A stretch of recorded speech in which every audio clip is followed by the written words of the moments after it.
Facile de se perdre dans une ville comme Madrid. Désorientés, les Français qui s'installent dans la capitale espagnole s'enivrent, profitent des attraits touristiques. Mais bientôt, la nécessité de se raccrocher à des repères familiers se ressent. Partager son expérience, besoin d'aide dans son installation, envie de s'informer, mais par quels moyens ?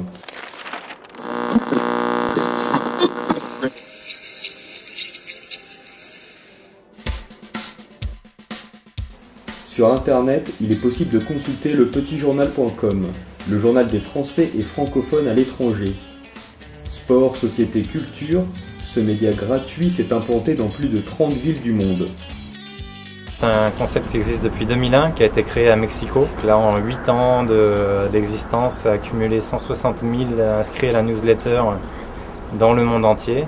En Espagne, il y a 3 éditions locales, Barcelone, Madrid et Valence. Sur Madrid, c'est 6 000 abonnés à la newsletter qui les informent de l'actualité internationale, nationale et locale. 10 000 visiteurs uniques par mois et 30 000 pages par vue sur le site internet. Chaque édition, il y a une particularité. La nôtre à Madrid, c'est surtout les pratiques, comment s'installer à Madrid pour trouver un logement, du travail, etc. Mais aussi sur les côtés plus drôles, plus amusants de la ville.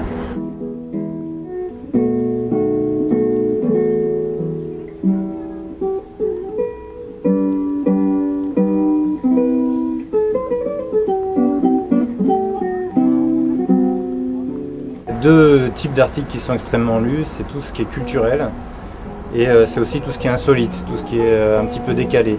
Donc on n'essaye pas de reprendre l'information nationale telle qu'elle est traitée par El País ou El Mundo ou tous les grands quotidiens nationaux.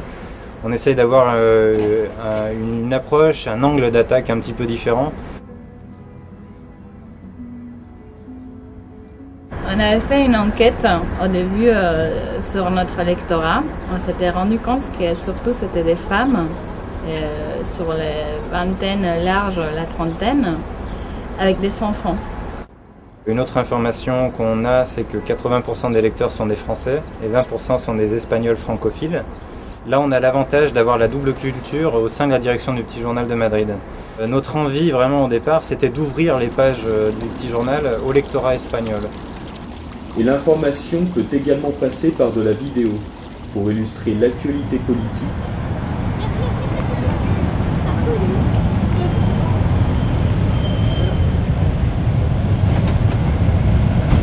s'immiscer dans la culture du pays,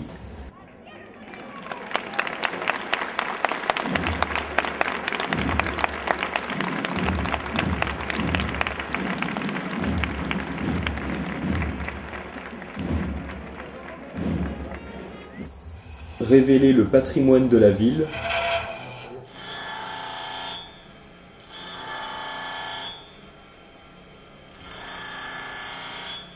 ou simplement pour une escapade hors de Madrid.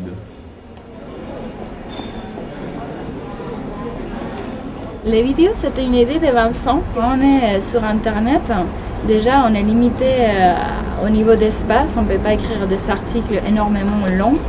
L'œil se fatigue rapidement et on a tendance à surfer en picorant l'information et sans vraiment s'attarder. Et nous, notre idée, c'est de garder le lecteur le plus longtemps possible dans nos pages. Plus on propose des choses innovatrices à nos lecteurs et à nos annonceurs, et bien plus on sera en mesure de stabiliser et de renforcer notre place en tant que média sur Internet pour la communauté française expatriée. Pour Anna et pour moi, Madrid, c'est le quartier, c'est pas forcément le centre. Cette zone, là on est de l'autre côté du Puente de Segovia, on est de l'autre côté du fleuve, on est un tout petit peu dans la périphérie, on est à 10 minutes du centre à pied. Par contre, c'est un quartier très populaire qui pour moi est vraiment à l'image de Madrid, très cosmopolite, avec un tas d'identités différentes. Madrid, pour moi, c'est un assemblage des quartiers. Et il y a des sensations, des fois, dans les marchés, dans la rue, qu'on se croirait à un autre temps, à une autre époque. Dans les années 50. Par exemple, ouais, des gens qui sortent à la rue sa petite chaise en été, avec les sœurs en taille, qui se parlent, tout le monde se connaît, c'est essayer de s'aider, allez, viens là, enfin, je sais pas, c'est un rapport beaucoup plus proche.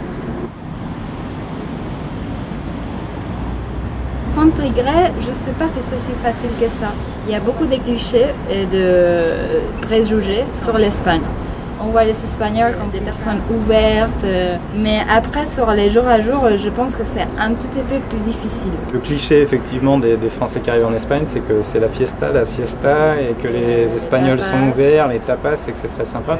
Simplement après, Madrid c'est certainement une ville un peu plus dure que ce qu'on pense au départ, ne serait-ce que pour les formalités administratives, c'est très lourd et c'est très lent d'obtenir tous les papiers et les autorisations pour travailler sur place, et je suis bien passé pour en parler. Le journal est une source d'information pour faciliter l'info sur comment s'installer, puis aussi pour mailler un réseau communautaire qui permet de faciliter tout ça.